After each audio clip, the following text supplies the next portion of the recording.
The price of the chair is how much? Action.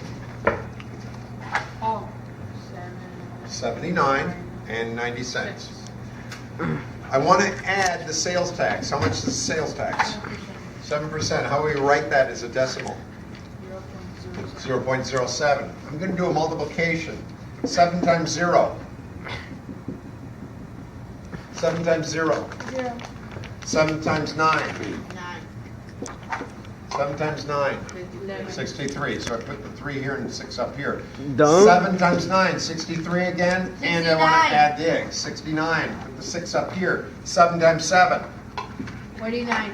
Add 6. 55. Oh, you guys are fast. So I got 555 per day. So I'm going to add $5.59. 49. It's quite interesting. At 7% tax, which most of us pay here, when you buy something for $80, you're paying about $5.59 to the governor. So we're adding this up. 9 plus 0.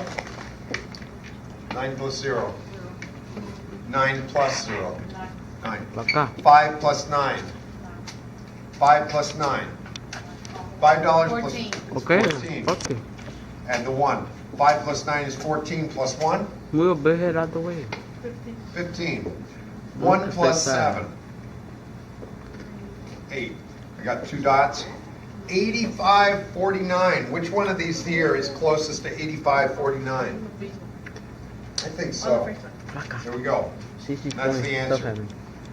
Thank you very much to my cameraman, Mr. Mesa.